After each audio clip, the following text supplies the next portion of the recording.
नमस्कार, आपका स्वागत है। दोस्तों, पुराणों में मृत व्यक्तियों के संबंध में बहुत महत्वपूर्ण बातें बताई गई हैं। भगवान श्री कृष्ण ने गरुड़ जी को मृत व्यक्ति की ऐसी चीजों के बारे में बताया है जिनका उपयोग कभी नहीं करना चाहिए। जो व्यक्ति इस दुनिया को छोड़कर चला गया है, वह अपनी कुछ निशानियां इस दुनिया में छोड़कर चला जाता है। उन्हीं में से कुछ चीजें ऐसी होती है जिनमें उस व्यक्ति की ऊर्जा मौजूद रहती है। उस मृत व्यक्ति का उस वस्तु के लिए लगाव मृत्यु के बाद भी बना रहता है। अगर कोई व्यक्ति मृत व्यक्ति की इन चीजों का प्रयोग करता है तो उसे नाना प्रकार के संकटों का सामना करना पड़ता है। आइए आज के इस वीडियो में हम आपको बताते हैं भगवान श्री कृष्ण ने मृत व्यक्ति के संबंध में गरुड़ जी को कौन सा महत्वपूर्ण ज्ञान दिया है। दोस्तों, श्री कृष्ण कहते हैं, जिसका भी जन्म हुआ है उसकी मृत्यु निश्चित है। ईश्वर की मर्जी के बिना कोई भी साधारण मनुष्य अपनी मृत्यु को टाल नहीं सकता। जब उसके जीवन की अवधि समाप्त हो जाती है तो काल उसे निश्चित ही ग्रहण कर लेता है। मृत्यु एक ऐसा सत्य है जिसे हर कोई टालना चाहता है, लेकिन ये सब कुछ परमात्मा के बस में है। ईश्वर की आज्ञा से ही मनुष्य की आत्मा उसके शरीर का त्याग कर देती है और अपने कर्मों के अनुसार फल प्राप्त करती है। दोस्तों, जिस प्रकार से जीवित लोगों की ये दुनिया है, उसी प्रकार से मृत लोगों की भी एक दुनिया होती है। मृत्यु के बाद आत्माएं इस दुनिया को छोड़कर उस दुनिया में चले जाते हैं, जहां पर उनका स्वागत उनके पूर्वज करते हैं जिन्हें मोक्ष की प्राप्ति हुई है। मनुष्य मृत्यु के बाद अपने कर्मों के अनुसार स्वर्ग को प्राप्त करता है अथवा नरक को, लेकिन कुछ आत्माएं अतृप्त होकर पृथ्वी लोक पर ही भ्रमण करती है। श्री कृष्ण के अनुसार ऐसी आत्माएं प्रेत बनकर अपने ही परिजनों को दुख पहुंचाती है। मनुष्य प्रेत का रूप तभी धारण करता है जब उसकी अकाल मृत्यु हो जाती है। उसकी कोई अधूरी इच्छा रह जाती है जिसके लिए उसकी आत्मा भी तड़पती रहती है।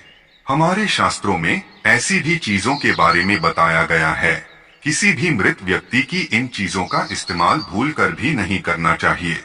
दोस्तों, मृत व्यक्ति अपने शरीर का त्याग तो करता ही है, साथ में वह भौतिक वस्तुओं का भी त्याग कर देता है। मृत्युलोक से कोई भी वस्तु वह अपने साथ लेकर नहीं जाता है। सारी वस्तुएं इसी पृथ्वी लोक में छोड़ देता है। मृत व्यक्ति के साथ सिर्फ उसके पाप और पुण्य कर्म जाते हैं। अगर व्यक्ति के पुण्य कर्म ज्यादा हैं, तो उसके प्राण सहज गति से निकल जाते हैं, किसी प्रकार का कष्ट नहीं होता है। लेकिन अगर मनुष्य के पाप कर्म ज्यादा हैं, तो मरते वक्त उसे अनेक कष्ट झेलने पड़ते हैं।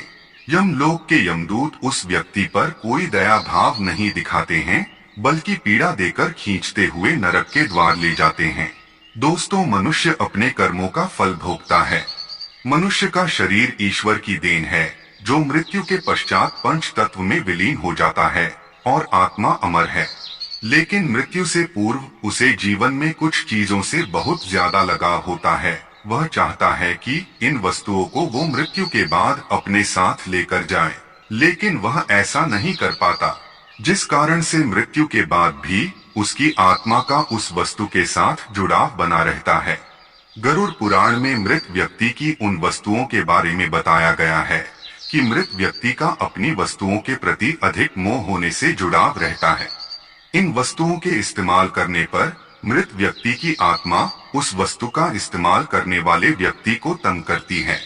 इसीलिए किसी भी मृत व्यक्तियों की वस्तुओं का इस्तेमाल नहीं करना चाहिए। मृत व्यक्तियों की वस्तुओं को संभाल कर रखा जा सकता है या नदी के जल में प्रवाहित कर देना चाहिए। सबसे उत्तम होता है मृत व्यक्तियों की वस्तुओं को दान कर देना चाहिए, ताकि उनकी आत्मा को शांति मिले। दोस्तों, शास्त्रों में मृत व्यक्ति की तस्वीरों के बारे में भी महत्वपूर्ण जानकारी दी गई है। उनकी तस्वीरें घर में कहाँ लगानी चाहिए और कहाँ पर नहीं।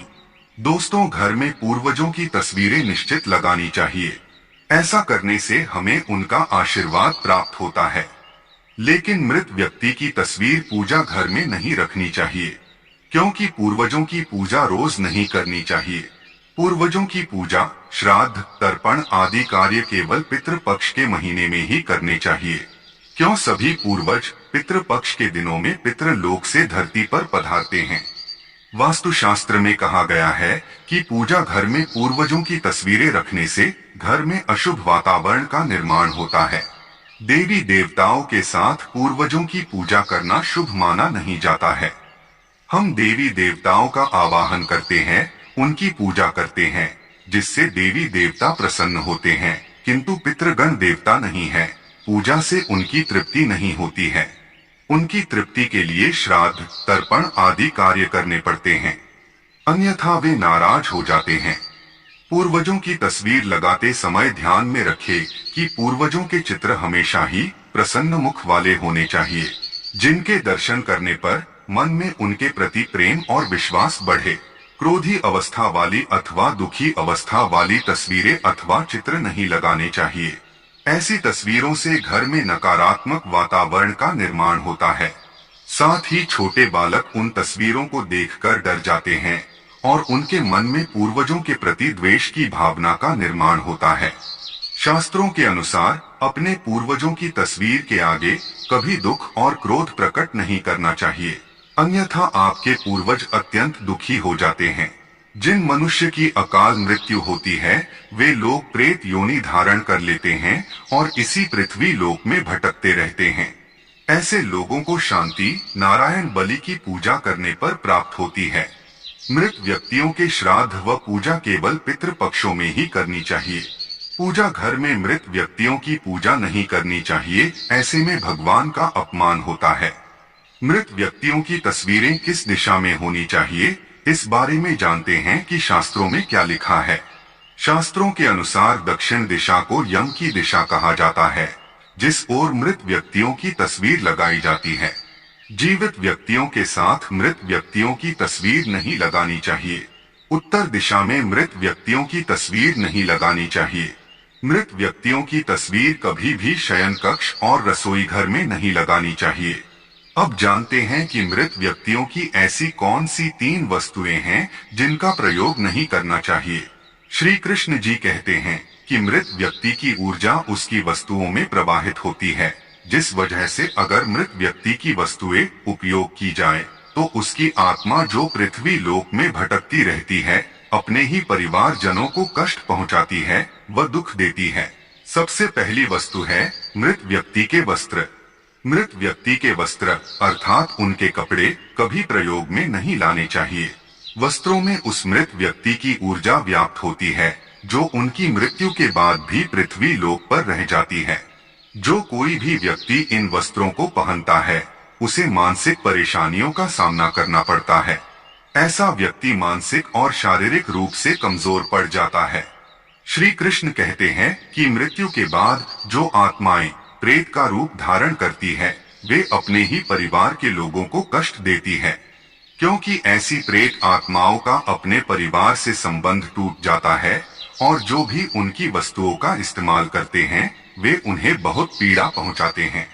लेकिन आप अपने प्रिय परिजन की याद में उनके वस्त्र संभालकर अपने घर में रख सकते हैं अथवा उन्हें गंगा नदी में प्रवाहित कर सकते हैं, जिससे उनकी आत्मा को शांति मिले। लेकिन भूल से भी उनके कपड़ों को पहनना नहीं चाहिए। दूसरी चीज है मृत व्यक्ति के गहने। गरुड़ पुराण में कहा गया है कि मृत व्यक्ति के गहने भी उसके कपड़ों की तरह ही उसकी ऊर्जा के स्रोत होते हैं। मृत व्यक्ति का अपने गहनों से लगाव कपड़ों से भी कई गुना ज्यादा होता है, क्योंकि प्रत्येक व्यक्ति गहने खुद को सुंदर प्रतीत करने के लिए पहनता है। लेकिन जब व्यक्ति की मृत्यु हो जाती है और उसके गहने कोई दूसरा व्यक्ति पहन लेता है, तब मृत व्यक्ति की आत्मा असहज महसूस करने लगती है। वो आत्मा उस व्यक्ति को परेशान करने लग जाती है। आत्मा मोक्ष की राह पर न जाकर इसी मृत्यु लोक में अपने ही परिजनों को ही परेशान करने लग जाती है। इसलिए मृत व्यक्ति के गहनों का कभी भी इस्तेमाल नहीं करना चाहिए। व्यक्ति की मृत्यु के बाद उसके गहनों को गलाकर अन्य आभूषण करवा लेने चाहिए, अन्यथा उन्हें मंदिर में दान कर देना चाहिए। तीसरी चीज है मृत व्यक्ति की घड़ी। कपड़ों और गहनों की तरह घड़ी भी एक मृत व्यक्ति की प्रमुख ऊर्जा स्रोत होती है। गरुड़ पुराण में घड़ी के बारे में नहीं कहा गया है, लेकिन अनेकों ज्योतिष शास्त्र यह बताते हैं कि मृत व्यक्ति की घड़ी भी उससे जुड़ाव का कार्य करती है। क्योंकि घड़ी उस व्यक्ति से जीवन भर जुड़ी रहती है और उसके समय का निर्धारण करती है। इसलिए उस व्यक्ति की मृत्यु के पश्चात उसके समय का भी अंत हो जाता है, जिस कारण उस व्यक्ति की घड़ी का कभी भी इस्तेमाल नहीं करना चाहिए। ऐसी मृत व्यक्ति की घड़ी को हमेशा दान ही करना उत्तम माना जाता है।